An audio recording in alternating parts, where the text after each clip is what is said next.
Hello dear students, I am doctor Ashish Tiwari, physics made simpler.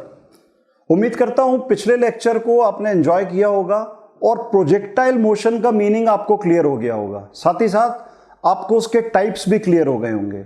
और अपन ने पढ़ा था पाथ ऑफ ट्रैजेक्टरी, और जिनको नहीं क्लियर हुआ है वो पिछला लेक्चर देखें तो उनको क्लियर हो जाएगा। अब हम आगे बढ़ते हैं कि एंगुलर प्रोजेक्टाइल मोशन में हम निकालना चाह रहे हैं time of flight. Time of flight, तो स्टूडेंट्स अपन कहते हैं हमारा फलाना रिलेटिव फ्लाइट से आया, तो फ्लाइट का मतलब क्या होता है? वो एयर से आया, एयर के माध्यम से। जो मोड ऑफ ट्रांसपोर्टेशन था वो एयर था। तो इसका मतलब है कि फ्लाइट का मतलब होता है टाइम इन एयर। वो ऑब्जेक्ट, वो बॉल जो हमने थ्रो की है वो एयर में कितने टाइम तक रही। तो यहां से हम देख रहे हैं कि यहां से हमने थ्रो की, वो इधर से लेके इधर तक, यहां तक जब तक नहीं आई तब तक वो एयर में थी, और उसने कितना टाइम लगाया वो हम निकालना चाहते हैं। चलिए अब हम आगे बढ़ते हैं, इसको निकालते हैं। सबसे पहले हम first equation of motion v equals to u plus at ये हम लिखते हैं। और आपने ध्यान दिया होगा कि सबस्क्रिप्ट में सब जगह मैंने y लगा दिया है। क्यों? क्योंकि जब वो एयर में ट्रेवल कर रही है मतलब y एक्सिस का इन्वॉल्वमेंट है, और y एक्सिस का इन्वॉल्वमेंट है मतलब सबस्क्रिप्ट में y आ जाएगा।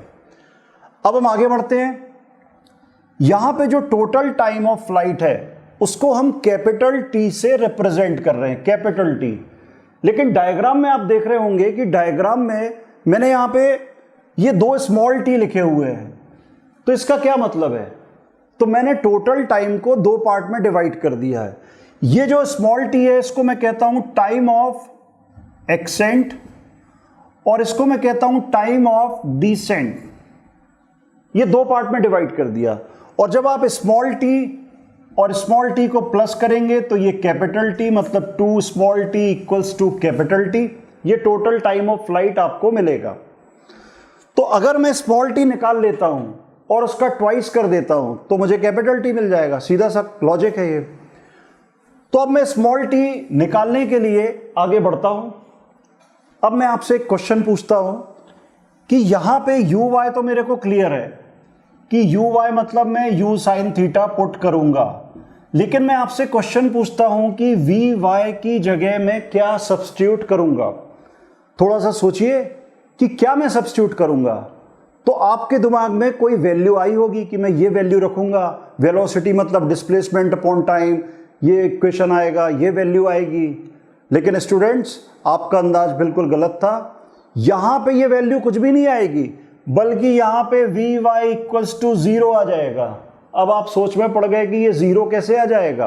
अरे भाई 0 इसलिए आएगा कि आप स्मॉल t बोल रहे हैं मतलब यहां तक, ये इधर तक, और जब आप बॉल को थ्रो करेंगे और बॉल यहां पे आएगी तो एक फ्रैक्शन ऑफ सेकंड्स के लिए वो बॉल रुकेगी और फिर नीचे गिरेगी। मतलब जब बॉल को आपने थ्रो किया और वो यहां पे पहुंची इस लोकेशन पे, यहां पे वो कुछ देर के लिए रुक रही है, मतलब उसकी फाइनल वेलोसिटी 0 हो रही है। और इसीलिए मैंने V Y equals to 0 put करूंगा मैं यहां पे। तो वी वाई मुझे लेना पड़ेगा 0। तो ये हो गया 0 equals to u sin theta. और मैं अर्थ के ग्रेविटी के अगेंस्ट फेंक रहा हूं। तो पिछले लेक्चर में आपको क्लियर था कि ए वाई जो है वो माइनस जी से रिप्लेस होगा, तो ये हो गया माइनस जी टी। तो ए वाई को मैंने माइनस जी से रिप्लेस कर दिया। Therefore t equals to u sin theta by g. ये टाइम ऑफ एक्सेंट आ गया और इसी को आप कहेंगे टाइम ऑफ डिसेंट। तो यहां से स्टूडेंट्स आप देखिए कि ये छोटी सी इंफॉर्मेशन कई न्यूमेरिकल्स में बड़ी काम आती है कि आपको टाइम ऑफ डिसेंट पूछा है लेकिन वो निकालना बड़ा कठिन लग रहा है। तो आप क्या करिए, आप टाइम ऑफ एक्सेंट निकाल लीजिए। क्यों? क्योंकि प्रोजेक्टाइल मोशन पढ़ने पे आपको समझ में आता है कि दोनों वैल्यू इक्वल रहती हैं। तो कोई भी एक वैल्यू आप निकालेंगे वो दूसरे के इक्वल होगी। तो अब यहां पे टाइम ऑफ फ्लाइट, इसका twice means 2u sin theta by g. ये एक बहुत ही इंपॉर्टेंट फॉर्मूला आ गया है जिसमें मैं स्टार लगा रहा हूं। और मेरे लेक्चर में आप देखेंगे कि जो भी इंपॉर्टेंट फॉर्मूला होगा उसमें आपको स्टार लगा मिलेगा। स्टार का मतलब है कि वो आगे तक चमकेगा, आगे तक के डेरिवेशनों में यूज होगा, न्यूमेरिकल में यूज होगा। तो जहां पे भी स्टार लगा हो जिस इक्वेशन में, आप समझ जाना कि ये बुझेगा नहीं, आगे तक चमकता रहेगा। तो पहला इक्वेशन जो मुझे मेमोराइज करना है, लेकिन मेमोराइज समझने के बाद करना है, केवल मेमोराइज फिजिक्स को नहीं करना है। तो पहला इक्वेशन जो मुझे मेमोराइज करना है समझने के बाद, time of flight 2u sin theta by g, ये आ गया पहला इक्वेशन। अब मैं अगले पार्ट पे आता हूं जिसको अपन कहते हैं maximum height. Maximum height means जब आपने इस बॉल को थ्रो किया तो यहां पे इतनी हाइट ट्रेवल की, यहां पे इतनी की, लेकिन ये इसकी मैक्सिमम हाइट थी। इसको अगर मैं निकालना चाहता हूं तो मैं कैसे निकालूंगा? तो हाइट का मतलब, हाइट एक प्रकार का डिस्टेंस है, तो मतलब मुझे डिस्टेंस ही निकालना है, अपवर्ड डायरेक्शन में डिस्टेंस, तो वो हाइट हो गया। और डिस्टेंस के लिए मेरे पास इक्वेशन है s equal to u t plus half a t square, और मुझे ये वाली हाइट चाहिए, मतलब y एक्सिस इन्वॉल्व है, और अपन शुरू से ही बोल रहे हैं कि y एक्सिस इन्वॉल्व होगा तो आप ये लेंगे u sin थीटा। तो s की जगह h आ गया, और यहां पे सब जगह मैंने y सबस्क्रिप्ट में लगा दिया, तो uy मतलब u sin थीटा, और स्मॉल टी में पहले ही निकाल चुका हूं, u sin theta by g minus half a y जो है वो g से रिप्लेस हो जाएगा, और स्मॉल टी स्क्वायर मतलब u square sine square theta by g square. अब यहां पे देखिए, ये u और u मिलके u स्क्वायर, साइन थीटा मिलके साइन स्क्वायर थीटा, और यहां पे इस g से ये g स्क्वायर कैंसिल होगा तो नीचे एक g बचेगा, मतलब हमको मिला h equals to u square sine square theta by g minus u square sine square theta by 2g।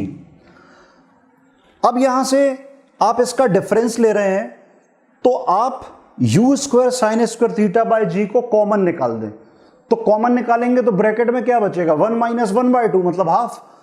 तो हमारे पास हाइट आ गई you square sine square theta by 2g, और ये हमारा आ गया दूसरा स्टार।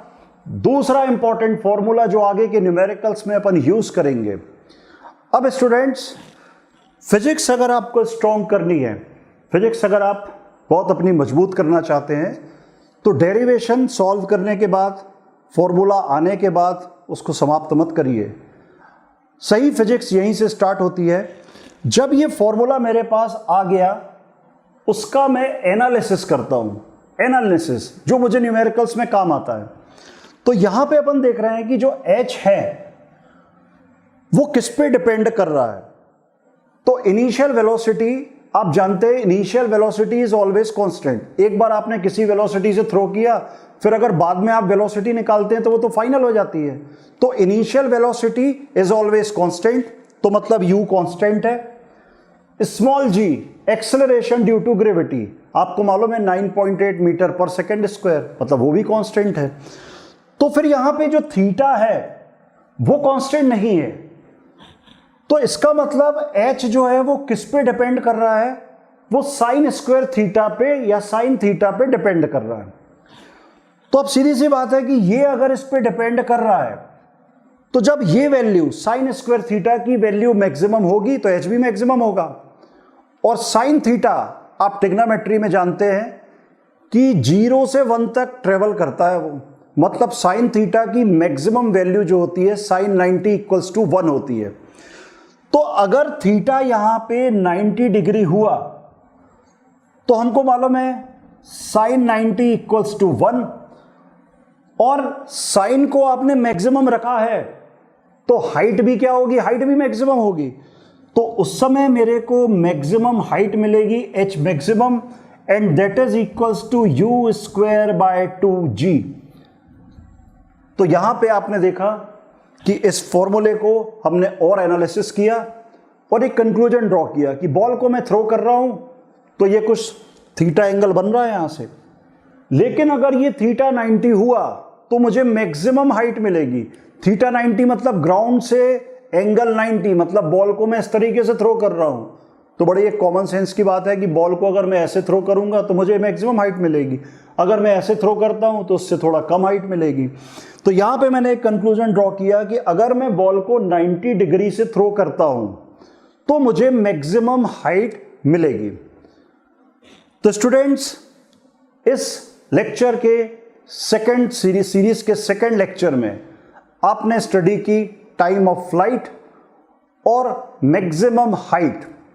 उम्मीद करता हूं आपको ये पसंद आया होगा, और अगर आपको ये कॉन्सेप्ट बहुत अच्छे से समझ में आया है तो मुझे कैसे पता चलेगा? बड़ा आसान तरीका है। मुझको कैसे पता चलेगा? अगर आप लेक्चर को लाइक करेंगे, सब्सक्राइब करेंगे, शेयर करेंगे तो मुझे पता चल जाएगा कि आपको ये समझ में आ गया है। साथ ही साथ इतनी इंफॉर्मेशन के बाद भी अगर आपको कुछ जानने की इच्छा है तो आप कमेंट बॉक्स में कमेंट करिए, मैं जरूर उसका आंसर आप तक पहुंचाऊंगा। Thank you very much.